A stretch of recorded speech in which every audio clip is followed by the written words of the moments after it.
Good morning, everyone. Nitin sir, respected faculty members, and dear students. I Pawan Kumar here. तो मैं अपनी journey आपको बताना चाहूँगा।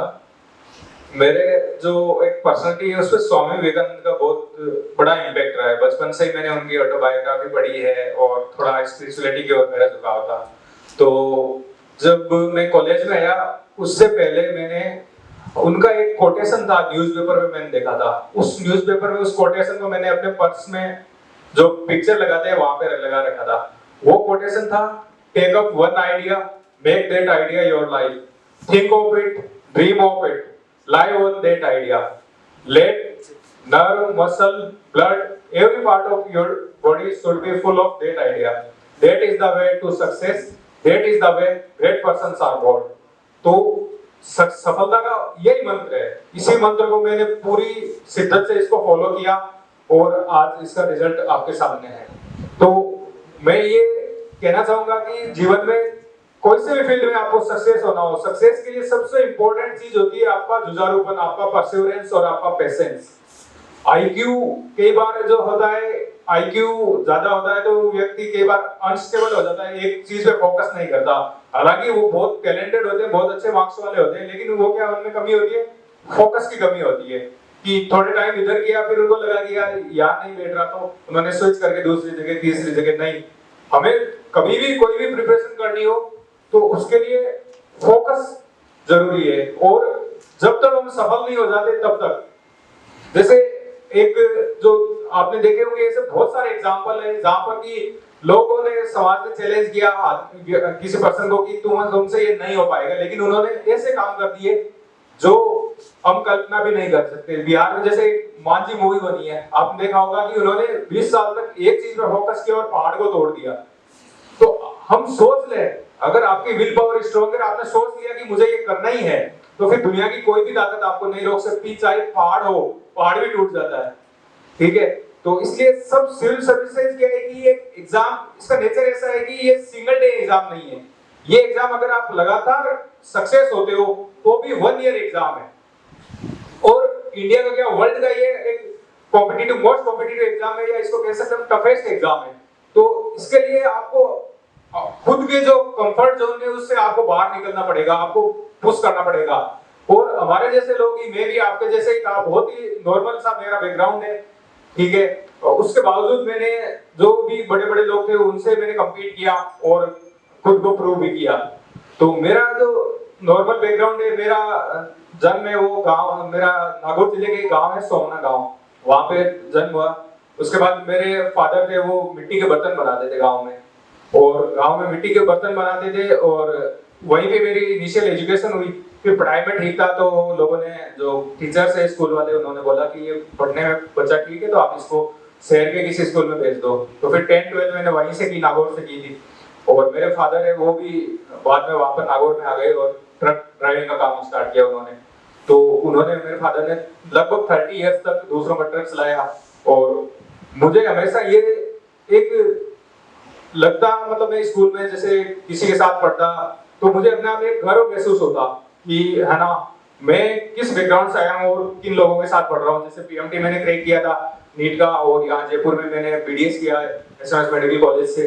और यहाँ पर भी अभी भी मुझे एक फील होता है, एक अपने आप में प्राउड फील होता है कि मैं जिस बैकग्राउंड से जहाँ से आया हूँ उसके बावजूद मैं आज जो देश की टॉप एलीट सर्विस है उसका एक पार्ट बना हूँ, उस एग्जाम को मैंने क्रैक किया।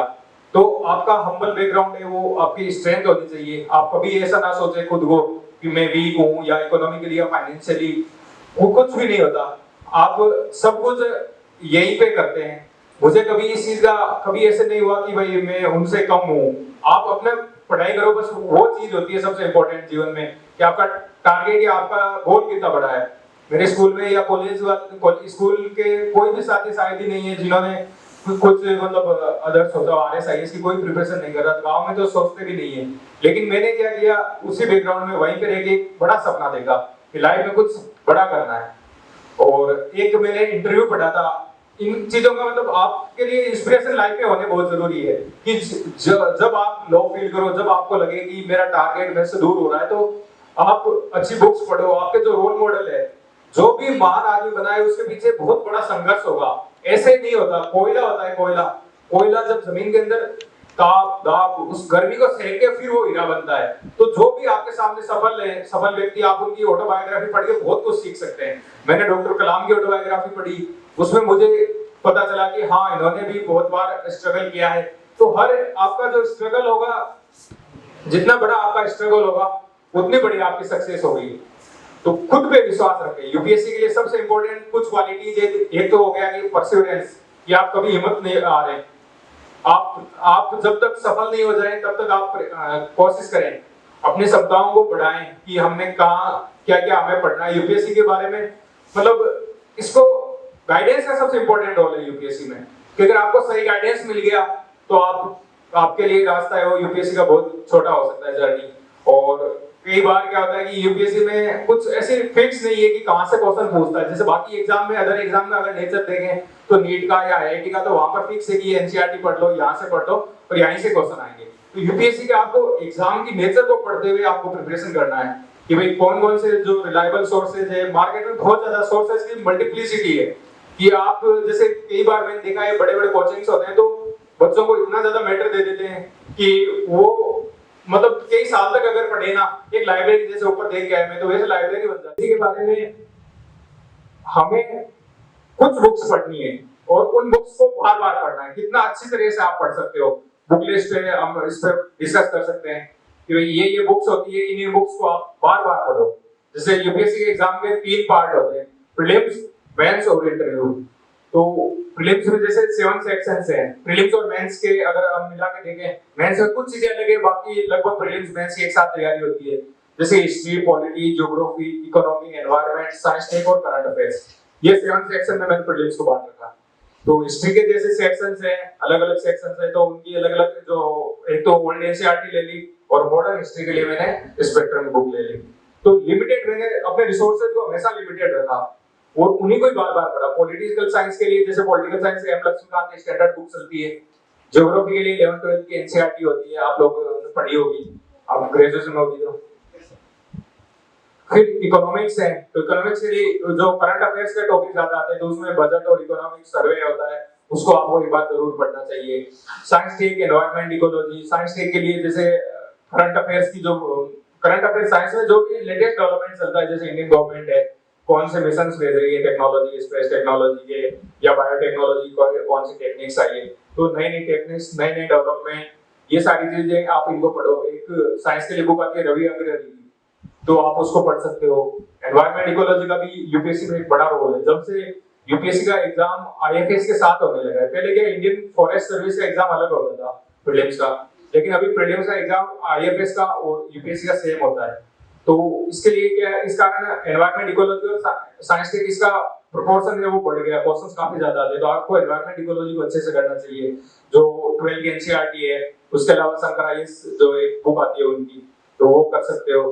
और फिर लास्ट में सेक्शन होता है करंट अफेयर्स का। तो करंट अफेयर्स पे क्या होता है कि बच्चे यहाँ पर गलती करते हैं कि बहुत सारे सोर्स रख लेते हैं। यूपीएससी में हमेशा ये ध्यान रखना कि मल्टीपल सोर्सेज नहीं होने चाहिए, क्योंकि मल्टीपल सोर्सेज में हमें रिवीजन बहुत दिक्कत आती है। आपने एक टॉपिक है, मान लो अगर 2-4 बुक से पढ़ लिया, तो आप उसको कैसे रिवाइज करोगे? और रिवीजन किए बिना तो कौटिल्य कहते हैं कि विद्या विष के समान बन जाती है, कि आप फिर क्वेश्चन गलत ही करोगे। अगर कोई एग्जाम में मान लो आप क्वेश्चन कर रहे हो, अगर आपको बिल्कुल नहीं सुना हुआ तो आप उसको छोड़ दोगे, लेकिन आपको थोड़ा बहुत भी उसको बारे में कुछ पढ़ा हुआ होगा तो आप क्या करोगे, गलती करोगे, जरूर उसको अटेम्प्ट करोगे।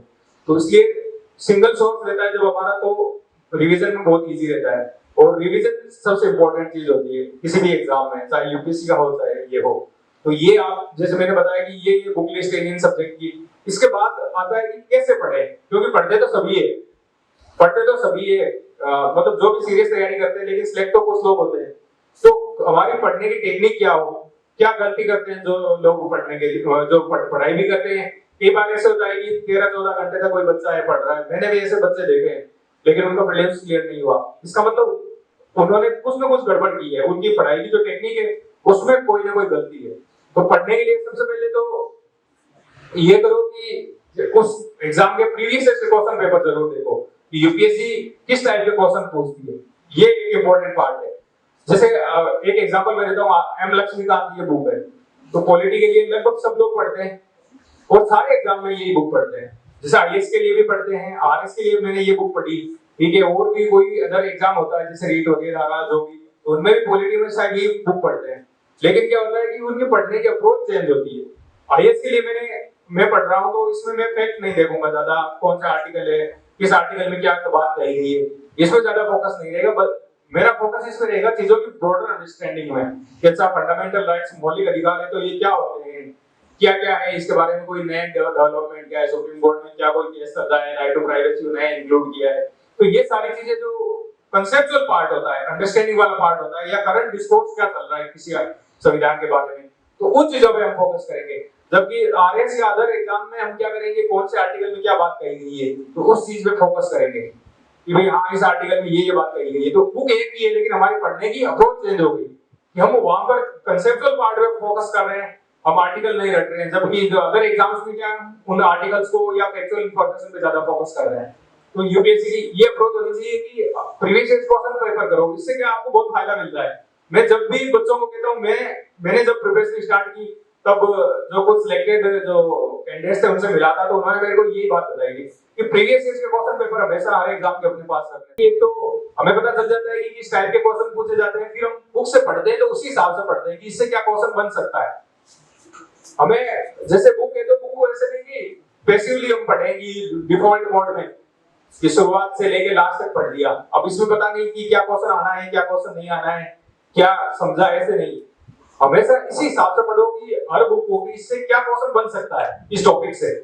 जो भी टॉपिक पढ़ो, जैसे प्रेसिडेंट का टॉपिक पढ़ा आपने, राष्ट्रपति ये होता है बात का, तो ये पावर है, तो राष्ट्रपति के बारे में क्या प्री में क्वेश्चन बन सकता है, क्या मेंस में क्वेश्चन बन सकता है, इसी हिसाब से पढ़ो। दूसरी टेक्निक होती है कोई भी बुक को पढ़ने की, ये टेक्निक मुझे जो राजस्थान कैडर के आईएएस से डॉक्टर जेके सोनी, उनसे सबसे मेरी बात हुई थी, तो उन्होंने बताया कि रैपिड रीडिंग, कि किसी बुक को हमें ज्यादा टाइम नहीं देना चाहिए। जैसे कि ज्यादा टाइम में एक बुक के बजाय महीना 2 महीने देने के बजाय उस बुक को आप कम टाइम में निपटाओ और उसके बाद बार बार पढ़ो, 2-3 बार हर बुक को 3-4 बार आप उसको पढ़ो, रैपिड रीडिंग। जैसे मैं ऐसे करता था कि मान लो हिस्ट्री की कोई मैंने बुक उठाई विपिन चंद्रा, तो इसमें मैंने पेज देख लिए कि अच्छा इसमें मान लो 500 पेजेस है, तो मैं 50 पेज के हिसाब से पढ़ने के हिसाब से 10 दिन में वो बुक फिनिश कर देता।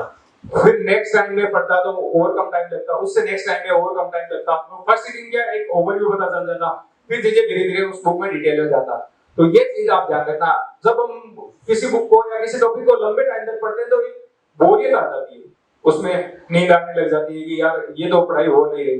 तो इस चीज से बचने के लिए रैपिड रीडिंग, पढ़ाई की आपकी टेक्निक में इन दो चीजों को ध्यान रखना, एक तो प्रीवियस क्वेश्चन पेपर के साथ एक्टिव रीडिंग होनी चाहिए आपकी कि क्या क्वेश्चन बन सकते हैं, और दूसरा रैपिड रीडिंग, हर एक बुक को बार बार पढ़ो, जल्दी जल्दी पढ़ो और बार बार पढ़ो, ठीक है।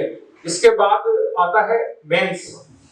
मेंस में सबसे इंपॉर्टेंट रोल होता है आंसर राइटिंग का, और मेंस है वो आपके पहले, जैसे अभी तो आपके एग्जाम नहीं है तो मेंस से ही तैयारी स्टार्ट करनी चाहिए आपको।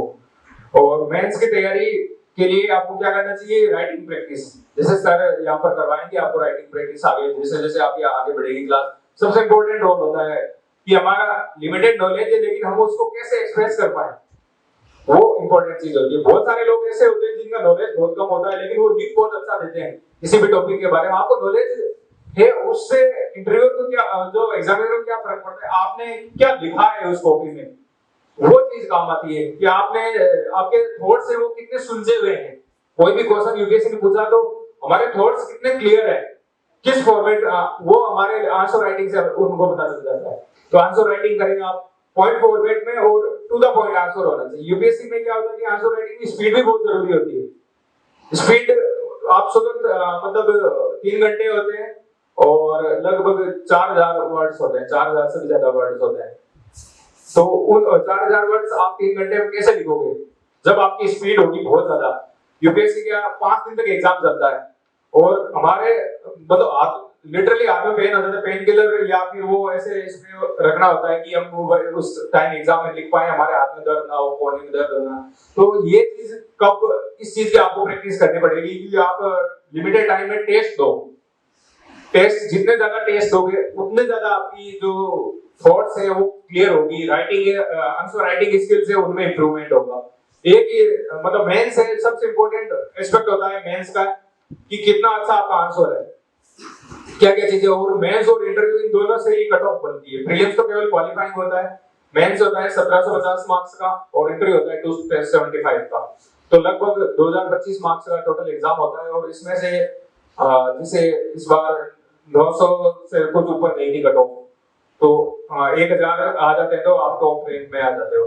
तो इसलिए मतलब इतने कम मार्क्स हैं, लेकिन वो ये कि यहाँ पर कॉम्पिटिटिव एग्जाम है, तो जो टॉप मेरिट में आते हैं वही सिलेक्ट होते हैं एग्जाम। इस चीज को आप ध्यान में रखना। और टेस्ट सीरीज के अलावा मेंस में फिर करंट अफेयर्स, करंट इश्यूज पे आपका कितना फोकस है। मेंस में जैसे कोई भी टॉपिक आंसर पूछा जाता है तो उसको आपको करंट से लिंक करना जरूरी है।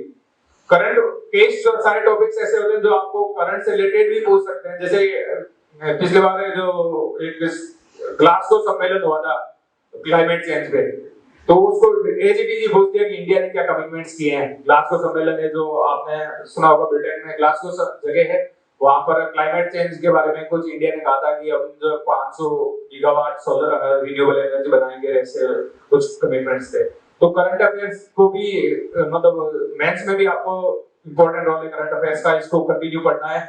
और हर एक टॉपिक को जो भी मेंस का जो भी आंसर हो तो उसमें आप करंट का इनपुट जरूर देना है कि भाई अच्छा करंटली कोई भी क्योंकि टॉपिक है वो इररिलेवेंट तो पूछता नहीं है। अभी जो चर्चा में रहते हैं जो भी इश्यूज चर्चा में रहते हैं, जैसे यूनिफॉर्म सिविल कोड चर्चा में था तो यूपीएससी कई बार पूछ लेती है। सेक्युलरिज्म चर्चा में रहा तो यूपीएससी पूछ लेती है अच्छा इंडियन कंटेक्स्ट में क्या है सेक्युलरिज्म, या ये वेस्ट से कैसे डिफरेंट है।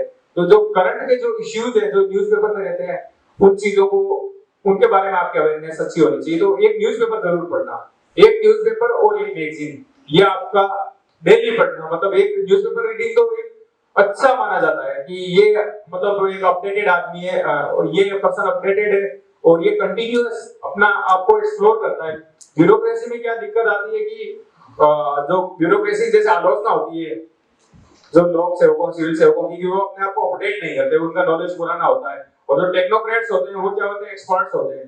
तो आप क्या कर रहे हो, आप ब्यूरोक्रेट या जर्नलिस्ट बनना जा रहे हो, तो यूपीएससी आपसे एक्सपेक्ट करती है कि ये अपडेटेड रहे, करंट हमेशा अपडेटेड रहे। तो इंटरव्यू में भी आपका जब आफ्टरनून शिफ्ट में इंटरव्यू होता है तो बहुत बार ऐसा होता है आपसे न्यूज़पेपर की हेडिंग पूछ लेते हैं, अच्छा आप न्यूज़पेपर पढ़ गए हो, अच्छा बताओ ये 3 इश्यूज बताओ। तो अभी से न्यूज़पेपर पढ़ने की आप हैबिट डाल देना, चाहे कुछ भी हो आपको डेली न्यूज़पेपर पढ़ना है। और एक मैगजीन यूपीएससी के लिए इंपॉर्टेंट है। सोर्स है, जैसे बहुत लोग ऐसे अलग अलग न्यूज़पेपर आपको बता देते हैं, तो एक न्यूज़पेपर पे फोकस करना बस। हम यूपीएससी में जितना फोकस रहेंगे उतनी प्रोबेबिलिटी बढ़ जाती है हमारे सिलेक्शन की। हमारी एनर्जी है एक डायरेक्शन होने से बिखरनी नहीं चाहिए। मैगजीन्स के बारे में आप बहुत अच्छे जैसे सर भी शायद प्रोवाइड करवाएंगे मैगजीन। और न्यूज़पेपर्स के बारे में जैसे इंग्लिश में अगर आप पढ़ना चाहो तो इंडियन एक्सप्रेस ठीक है, द हिंदू लोग बताते हैं, लेकिन वो क्या है थोड़ा सा एक पर्टिकुलर आइडियोलॉजी को प्रमोट करता है, तो इसलिए बायसनेस से बचना चाहिए। यूपीएससी में हमें हर एस्पेक्ट के मतलब अदर साइड भी देखती है। मीडिया में क्या होता है कहीं ना कहीं एक थोड़ा सा बायस्ड होता है कि पर्टिकुलर आइडियोलॉजी है उसको ज्यादा सपोर्ट करता है, तो हमें ऐसे न्यूज़पेपर या ऐसे मीडिया को फॉलो करना चाहिए जो अदर साइड को भी दिखाए, दोनों को क्रिटिकली एग्जामिन करे हर चीज को। यूपीएससी के लिए ये इंपॉर्टेंट चीज है कि आप फ्री फ्रॉम एनी बायस, किसी भी बायस से आप फ्री हो। तो इंडियन एक्सप्रेस न्यूज़पेपर थोड़ा ठीक है, इसके बारे में क्या अदर साइड भी दिखाए जाते हैं। कई बार जो नेशनल डिबेट्स चलते हैं तो जो अपोजिट आइडियोलॉजी है उनके जो ऑथर्स होते हैं वो उसके बारे में लिखते हैं। तो इन चीजों से आप मेंस को अच्छे से क्लियर कर पाएंगे। और उसके बाद आता है इंटरव्यू। तो इंटरव्यू की प्रिपरेशन में ये मानता हूँ कि सबसे पहले ही होनी चाहिए इंटरव्यू प्रिपरेशन। आप जब सिविल सर्विसेज की प्रिपरेशन कर रहे हो तो इंटरव्यू उसी दिन से आपका इंटरव्यू चालू हो जाता है। जैसे मेरे से इंटरव्यू में क्वेश्चन पूछा था कि आपके आइडियल कौन है, तो ये मैंने जब सिविल सर्विसेज प्रिपरेशन की तो उस टाइम क्या जब थोड़ा टाइम खाली हो या जब हम ऐसा है नहीं कि मतलब 10 12 16 17 घंटे पढ़ सकते, तो थोड़े टाइम खाली टाइम में ये करता ऑटोबायोग्राफी चीजें हैं, आपकी आसपास की समस्याएं हैं, इंटरव्यू में अवेयरनेस चेक करते हैं अपने सराउंडिंग की, तो आपके आसपास क्या क्या प्रॉब्लम्स हैं उन चीजों पे भी थोड़ा सा ध्यान दें, ठीक है। और इसके अलावा इंटरव्यू में आपकी कम्युनिकेशन स्किल्स काम आती है कि आप कितना कंफर्टेबल हो पाते हो उस इंटरव्यू रूम में, कितना अच्छे से अपने जो आइडियाज है अपने थॉट्स हैं उनको एक्सप्रेस कर पाते हो, कितना अच्छे से उनको समझा पाते हो। तो इन चीजों का आपको ध्यान रखना है। और कम्युनिकेशन स्किल्स है वो एक दिन में बिल्ड नहीं होती, वो जब आप पब्लिक स्पीकिंग करोगे, जैसे अभी यहाँ पर आए थे स्टेज पे, तो स्टेज पे तो उनको थोड़ा सा ऐसे नर्वसनेस लग रही थी कि हाँ, लेकिन फिर भी उन्होंने अच्छा किया। तो आप ऐसे कोई भी प्रोग्राम हो तो वहां पर स्टेज पे आए, आगे बढ़े, कोई भी डिबेट कॉम्पिटिशन हो तो आप उसमें पार्टिसिपेट करें। इससे आपके कम्युनिकेशन स्किल से उनमें सुधार होगा। ऐसे अचानक नहीं, हम मतलब हेजिटेट नहीं होना चाहिए। यूपीएससी में क्या होलिस्टिक पर्सनालिटी का टेस्ट होता है, वहां पर आपका एकेडमिक का केवल टेस्ट नहीं होता। एकेडमिक का टेस्ट तो मेंस में हो जाता है, इंटरव्यू या पर्सनालिटी टेस्ट में तो यही चीजें होती है। कम्युनिकेशन स्किल कैसी है, लिसनिंग एबिलिटी कैसी है, इसके अलावा इसके मतलब डिसीजन मेकिंग कैसी है इसकी, वहां पर नर्वसनेस होती है इंटरव्यू में बहुत, तो वहां पर वो कैसा अपने आप को परफॉर्म कर पाता है, अंडर प्रेशर, इंटीग्रिटी भी चेक करते हैं। तो ये सारे वैल्यूज है, ये जब आप पब्लिक स्पीकिंग करोगे, जब आप डिबेट्स में इन चीजों में पार्टिसिपेट करोगे, कॉलेज के जो भी प्रोग्राम्स हैं, तो इससे आपको कॉन्फिडेंस आएगा बोलने का। वहां पर क्या होता है, कई बार बच्चों के साथ दिक्कत ये आती है कि इंटरव्यू में बोल ही नहीं पाते, घबराहट हो जाती है, उनको बहुत नर्वसनेस हो जाती है। बहुत लोग ऐसे देखे मैंने जो बाहर तो ठीक बोल लेते हैं, लेकिन इंटरव्यू में जाते ही कि सर हम तो एकदम ब्लैंक हो जाते हैं, कुछ पता ही नहीं चलता क्या बोल रहे हैं। तो ये चीज ऐसे अचानक नहीं होता कि हम एक दिन में, जैसे अब तक तो पूरे साल भर तो हमने किताबें पढ़ी है और फिर अचानक हम चले गए कि हम इंटरव्यू दे रहे हैं, तो ऐसा नहीं होता। आप अभी से ही कोई भी आपको स्ट्रेंजर या कोई नया आदमी मिलता है तो आप उससे बात करें, फॉर्मल बात, बस हेलो सर, हेलो मैडम, कैसे हो, कहां से हो आप, आपका क्या स्ट्रीम है, जनरल सा इंट्रोडक्शन। इससे क्या होता है कि हमारा एजुकेशन खुलता है अनजान लोगों से बोलने में। और इंटरव्यू में क्या होता है कि 5 अनजान आदमी बैठे होते हैं, हमें उनसे से बात करनी होती है, और ये हमारा कॉन्फिडेंस भी शो करता है। आपका चेहरे पर जब नर्वसनेस होती है तो पता चल जाता है सामने वाले को, हाँ यार ये नर्वस है। और फिर वो नर्वसनेस क्या होती है कि इंटरव्यू में हमारी परफॉर्मेंस को भी अफेक्ट करती है।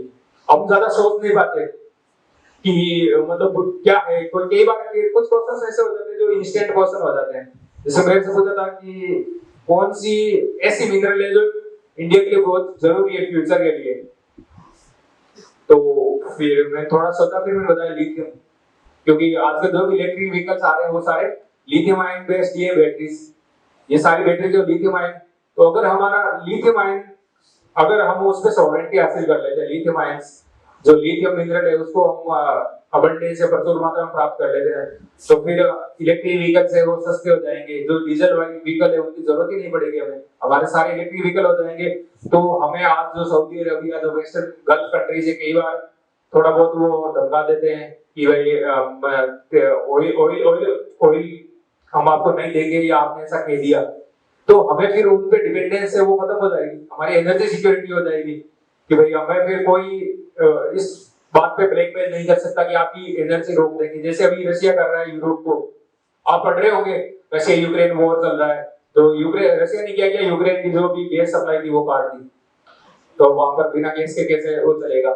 तो इस तरह से फिर उसको जस्टिफाई नहीं किया कि हाँ सर ऐसे ऐसे, तो कोई भी हो सकता है। तो जब हम वहां प्रेशर फ्री होंगे तभी हम सोच पाते हैं। जब हमारे ऊपर एकदम प्रेशर होता है तो क्या होता है कि हम ऐसे क्वेश्चंस का आंसर नहीं दे पाते, या अचानक कुछ क्वेश्चन आ गया, अचानक ऐसा क्वेश्चन आ गया तो हम उसके बारे में सोच नहीं पाते।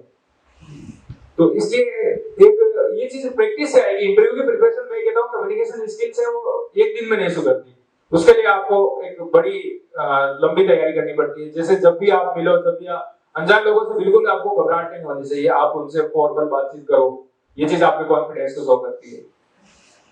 तो इस तरह से यूपीएससी के जो तीनों स्टेप्स होते हैं, प्रीलिम्स, मेंस और इंटरव्यू, इन तीनों चीजों को आप क्लियर कर सकते हो।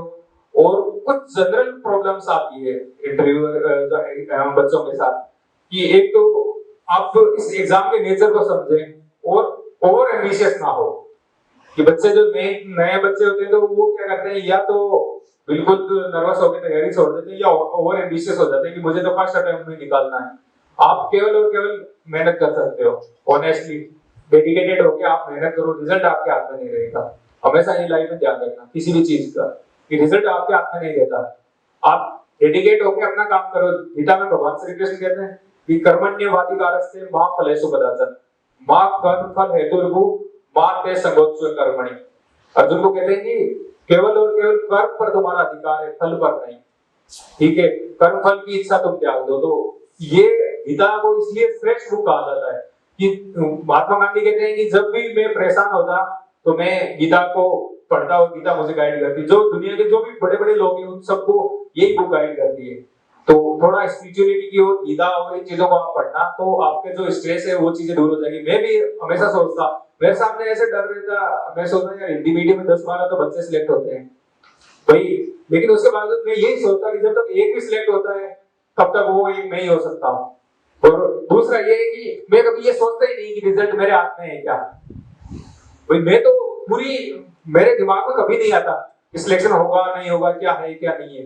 मैं हमेशा ये सोचता मैं मेरी तरफ से कर्म करूं बस। ये गीता का जब भी मुझे टेंशन होती, टेंशन कब होती है बच्चों को जब एग्जाम की तैयारी कर रहे होते हैं, नर्वस कब होते हैं कि जब उन्हें लगता है यार पता नहीं रिजल्ट आएगा, होगा कि नहीं होगा सिलेक्शन, कल किसने देखा यार।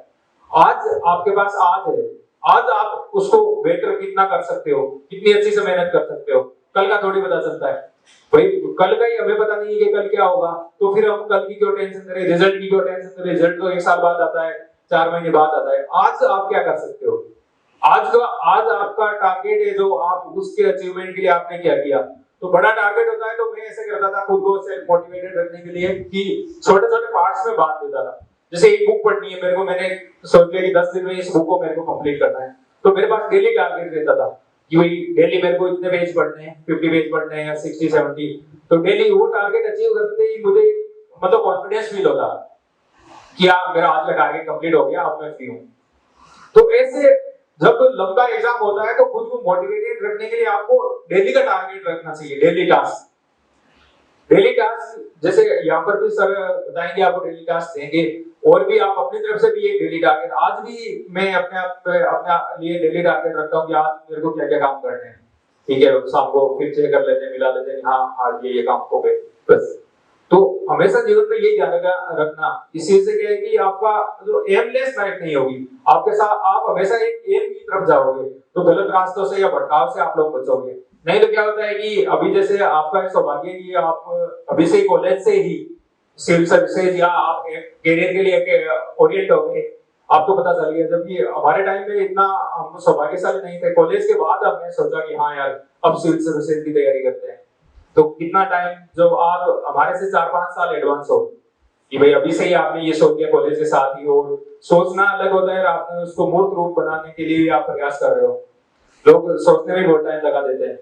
तो इसलिए ना आप इस मामले में लगी हो कि आप अभी से ही आपने अपने जो थॉट्स है वो क्लियर कर लिए कि हमें किस लाइन में जाना है, तो आपके जीवन में भटकाव नहीं होगा। तो सबसे बड़ी चीज सबसे बुरी चीज यही होती है कि लोगों को पता ही नहीं चल जाता, 30 साल हो गई कि हमें जीवन में क्या करना है। किसी ने कहा ये तैयारी कर लो, किसी ने कहा ये तैयारी कर लो, और उनका कोई एम नहीं होता जीवन में। तो अपना एक एम होना चाहिए आपका जीवन में, और उस एम को अचीव करने के लिए आप डेली क्या कर रहे हो, इससे आपकी लाइफ अलग हो जाएगी।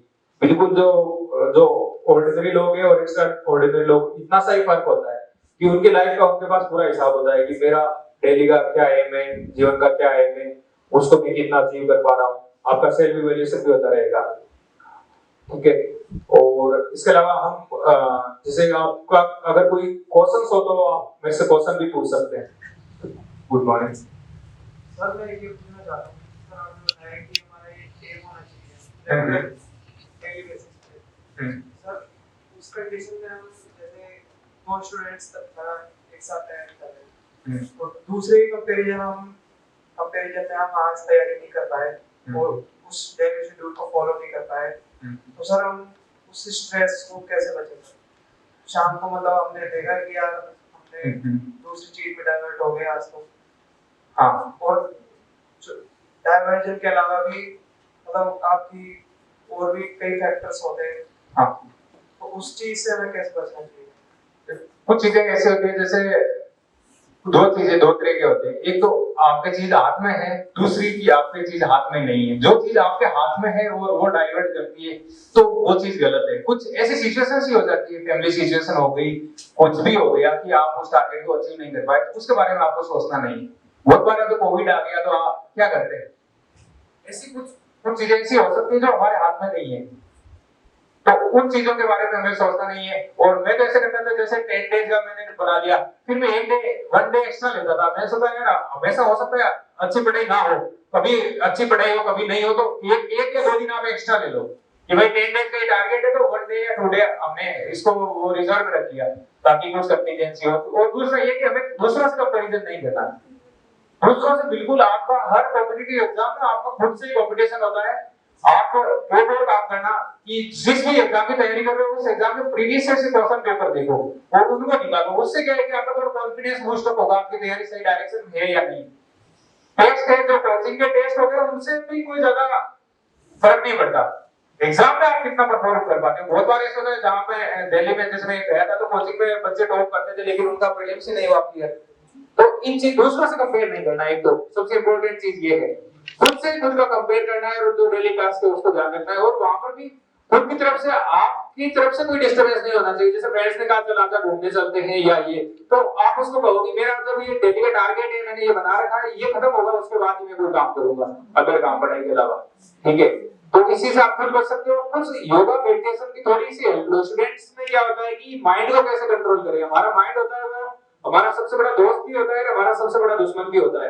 अगर हम इसको कंट्रोल नहीं कर पाए तो ये जो भटकाव आता है वो सारा माइंड के कारण ही आता है। और इसलिए हमारे जो ऋषि मुनि है उन्होंने इस पर बहुत बड़ा चिंतन किया है और आज पूरी दुनिया इससे लाभान्वित हो रही है। जो योग या मेडिटेशन है, तो 5 लगी और माइंड पीसफुल हो जाएगा। मैं अभी भी ना जो मेडिटेशन को फॉलो करता हूँ, गाइडेड मेडिटेशन आपको कहीं नहीं मिल जाएगा, 5 मिनट 10 मिनट। मैंने जो ये अभी गूगल के सीईओ है ना सुंदर पिचई, उनका इंटरव्यू पढ़ा था, तो उनसे पूछा था कि आपके ऊपर तो इतना प्रेशर है, मतलब आप गूगल चला रहे हो, गूगल में इन बड़ी कंपनियों में कितना कंपटीशन होता है, आपस में भी इनके रेवेन्यू है, टारगेट्स बढ़ाने हैं, ये अचीव करना, वो कितनी स्ट्रेसफुल लाइफ होती है, तो आप कैसे मैनेज करते हो। उन्होंने यही बताया था, योग निद्रा कहते हैं या नॉन स्लीप डीप रिलैक्सेशन, एनएसडीआर बोला था उन्होंने।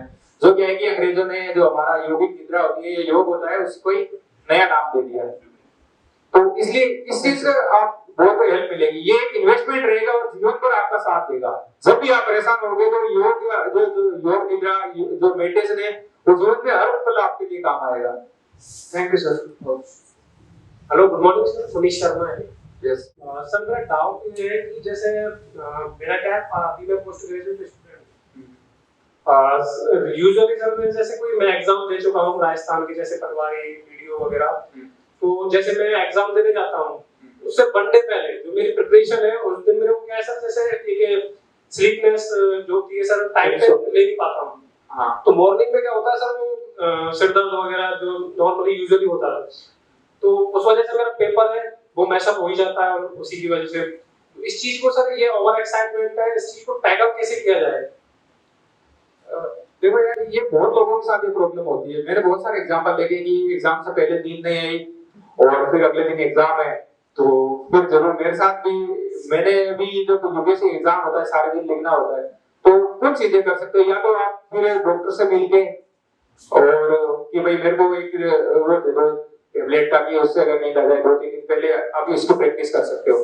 क्योंकि एग्जाम से पहले नींद आना बहुत जरूरी है, बहुत मस्त काम है, वरना क्या होता है हमारा माइंड वहां पर चलता नहीं है। दूसरा ये है कि अभी से आप थोड़ा मेडिटेशन की प्रैक्टिस करो। 5-10 मिनट सोने से पहले जो गाइडेड मेडिटेशन होता है, योग निद्रा या गाइडेड मेडिटेशन, उसकी प्रैक्टिस करो। तो अगर आप उसकी प्रैक्टिस करोगे तो हो सकता है आपको उसकी स्लीपिंग पिल की जरूरत ही ना पड़े और 2-4 महीने में ये चीज इंप्रूव हो जाएगी। एक्चुअली सर मैं जिम भी जाता हूँ रेगुलर, 2 आवर्स वर्कआउट करता हूँ डेली। और सुबह के टाइम अगर मेरे को टाइम मिलता है, जैसे कभी कभी लेट हो जाता हूँ, उस टाइम में योगा नहीं कर पाता हूँ, लेकिन एटलीस्ट 5 to 10 मिनट्स करता हूँ सर रेगुलर। बट उसके बावजूद ये प्रॉब्लम्स कभी कभी हो जाती है। बॉडी ह्यूमन बॉडी है यार, कुछ छोटी मोटी प्रॉब्लम्स चलती रहती है लाइफ में, तो ज्यादा प्रॉब्लम। और सर सेकंड क्वेश्चन मेरा ये है कि जैसे आपने जैसे बताया कि अभी जैसे हमारा प्रीलिम्स के इस बार मैं अपीयर होना चाहता हूँ इसमें 23rd में, तो इसमें अभी 10 मंथ अप्रोक्सीमेट है हमारे पास प्रिपरेशन के लिए। तो इस चीज को सर मैनेज कैसे करें कि जैसे प्रीलिम्स का सिलेबस है और ऊपर से जो पोस्ट ग्रेजुएशन की मेरा फिजिक्स से है सर, तो दोनों चीजों को साथ में कैसे लेके चले, कोऑर्डिनेशन क्या रखें उस चीज के लिए, आप क्या सजेशन देना चाहोगे सर। अब प्रीलिम्स के लिए अप्लाई चाहते हो 10 महीने हैं, ठीक है, आप अप्लाई हो सकते हो। फिर मेंस ऑप्शनल आपने तैयार किया है क्या? नहीं वो सर मैं ग्रेजुएशन है प्रीवियस ईयर का हूँ, तो उसके साथ करूंगा सर रेगुलर। 10 महीने मतलब अभी से ही आप तैयारी स्टार्ट कर रहे हो तो जी। आपको काफी मेहनत करनी पड़ेगी। ठीक है, जैसे कोचिंग बेसिक बुक्स जो मैंने बताई या सर बता देंगे आपको, तो बेसिक बुक्स को लो, 2-3 बार कोचिंग के अलावा भी आपको पढ़ना पड़ेगा, वो सेल्फ स्टडी भी करनी पड़ेगी। ऑप्शनल है उसको भी तैयार करके उसकी भी टेस्ट सीरीज करो, तो 3-4-5 महीने तो इस पे दो, उसके बाद प्रीलिम्स पे फिर फोकस करना। नहीं एक्चुअली सर आपकी स्ट्रेटेजी क्या रहेगी उस टाइम पे इस चीज को टैकल करने की? मेरी स्ट्रेटेजी तो देखो, मैं तो अगर आपकी जगह होता तो शायद मैं एक साल ड्रॉप करता, क्योंकि दोनों चीजें मिलके वो चल नहीं सकती, और मेंस जब तक तैयार नहीं होता तब तक प्रीलिम्स तैयार नहीं हो सकता। तो 10 महीने में आप ये जो एमए वाला एग्जाम भी दे रहे हो, फिर यूपीएससी दे रहे हो, तो इतना इजी भी नहीं है यूपीएससी।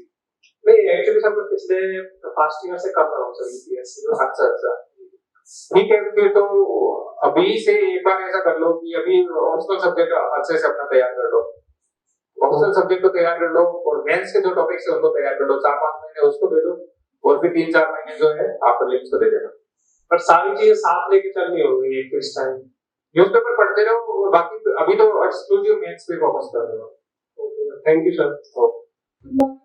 सबसे पहले तो मैं आपको थैंक यू कहना चाहूंगी कि आपने अपना कीमती समय हमें दिया। सर मेरा ये क्वेश्चन है कि आपने जो ऑप्शनल सब्जेक्ट लिया वो किस बेसिस पे लिया और उसमें आपकी स्ट्रेटेजी क्या रही थी उस टाइम पे?